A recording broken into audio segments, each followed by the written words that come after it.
A mais velha e mais forte emoção da humanidade é o medo. E o mais velho e mais forte tipo de medo é o medo do desconhecido.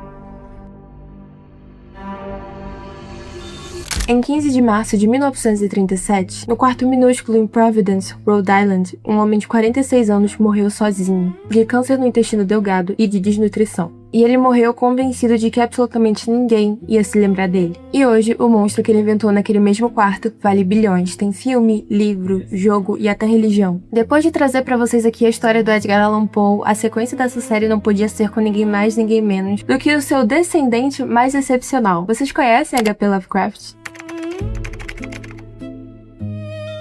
Em Providence, 20 de agosto de 1890, nasce Howard Phillips Lovecraft. Assim como o próprio Poe, o começo da vida dele já foi marcado por muita tragédia. Em 25 de abril de 1893, quando ele tinha apenas 2 anos, o seu pai, Winfield Scott Lovecraft, tem um surto psicótico num hotel lá em Chicago e é internado no Butler Hospital. Nos termos da época, era chamado de paralisia geral, mas era basicamente sífilis em um estado bem avançado. E Lovecraft nunca mais veria o pai, ele morre lá dentro em 1898.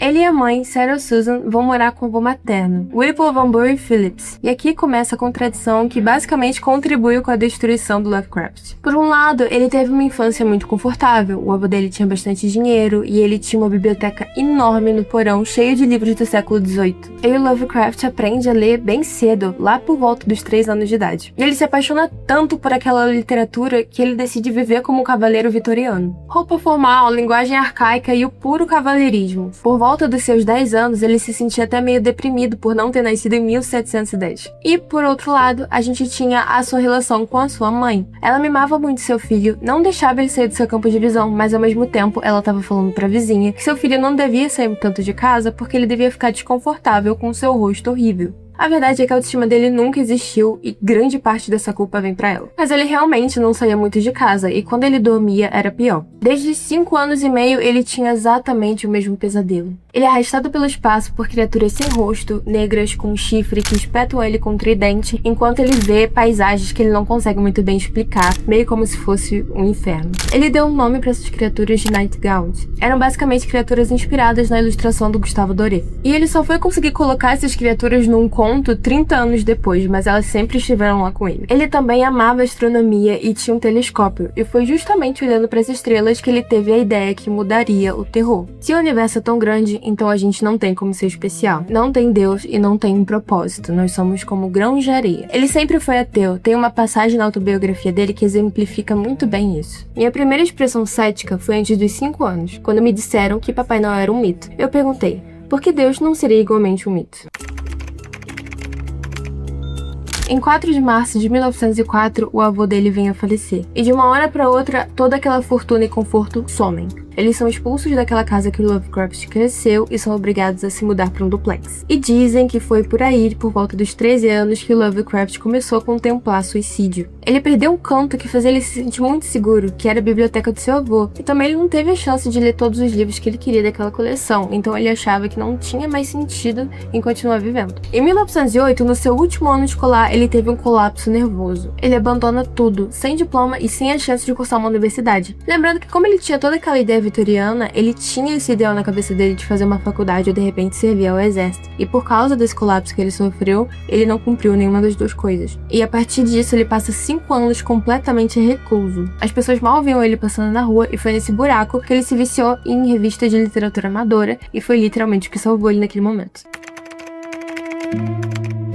Nessa época, ele cria a própria revista, The Conservative, e aqui a gente tem que falar sobre a polêmica O Elefante na Sala. Lovecraft era racista, xenofóbico, antissemita e tudo que você consiga pensar. E mesmo na época em que um pensamento mais retrógrado fosse comum e que a KKK estava no auge, ele era considerado extremista. Os outros racistas eram amadores e ele já estava no racismo ranqueado e competitivo. Quando ele entrou para esse mundo de literatura amadora, ele acabou fazendo muitos amigos, e eles se correspondiam bastante usando cartas. E nessas cartas, cartas, ele escondia bastante os pensamentos que ele tinha a respeito disso. Mas depois de conhecer a origem dele, e eu acho que vocês vão começar a entender isso conforme o vídeo for avançando, esse preconceito que ele tinha, esse racismo que ele tinha contra tudo e contra todos, vinha mais de um lugar de pânico e de medo do que de repulsa e de desdém. Como ele cresceu com a literatura vitoriana e com esses ideais de cavalheirismo, ele criou na cabeça dele essa ideia de pureza. Então, a diversidade e a miscigenação para ele era o risco de perder a cultura como ele conhecia. E ele tinha idealizado ali na cabeça dele aquela Nova Inglaterra aristocrata. O medo dele serviu de inspiração e a gente consegue ver isso muito claramente em contos como The Horror at the Red Rook e The Shadow over Innsmouth, o da degeneração e o sangue misturado. Em 1923, ele vem a publicar pela primeira vez na Weird Tales, que ali naquele mundo que ele convivia era o auge, ele acompanhava essa revista há muito tempo. E ele publica o conto Dagon, que, coincidentemente, foi o primeiro conto que eu li de Lovecraft. E eu lembro de estar ali de madrugada lendo isso, e eu fiquei até com um pouco de raiva, porque ele não descreve o monstro, ele só fala que é indescritível. E eu percebi isso em outros trabalhos dele, mas hoje eu entendo que esse é o truque, e com o tempo ele vai mudando um pouco isso no trabalho dele. Lovecraft se recusava a cobrar pelo seu trabalho. Ele achava que um cavaleiro não podia cobrar pela própria arte. Mas os seus amigos discordavam, eles pediam pro Lovecraft cobrar, e que no mínimo ele aceitasse ser um ghostwriter, mas ele cobrava ali uma mixaria muito abaixo do mercado. Em 1919, a mãe dele é internada no mesmo hospital que o pai dele tinha sido internado anos antes. E em 24 de maio de 1921, ela morre por um acidente durante uma cirurgia na vesícula. E ele acaba herdando quase nada, basicamente o que restou da herança do avô. E ele não estava ganhando quase nada com a sua escrita. Como ele estava completamente falido, ele foi morar com suas tias, Lillian e Anne. E mesmo sendo um cara bem recluso, ele aceita ir a um encontro em Boston de escritores amadores, e isso vai acabar mudando tudo pra ele. Ele toma gosto por viagem, começa a viajar bastante, e nessa mesma época de 1921 foi quando ele conheceu Sonia Green, 7 anos mais velha, divorciada, judia ucraniana, empresária de chapéus em Nova York, bem-sucedida e muito extrovertida, o completo oposto dele. E sim, esse cara extremamente antissemita se apaixona por uma mulher judia. Depois de um pouco de insistência por parte dela, eles se casam em 3 de maio de 1924 e vão morar no Brooklyn. Foram os 2 piores anos da vida dele. Ele era sustentado por ela, ele não arrumava um emprego e se recusava a procurar. A Sonia acaba perdendo sua loja de chapéus e eles entram numa pobreza absoluta. Ele até escreve que ele viveu 3 dias com um pão, uma lata de feijão e queijo. Ele odeia Nova York, ele odeia aquela diversidade, o barulho, e o racismo dele explode, piora muito mais.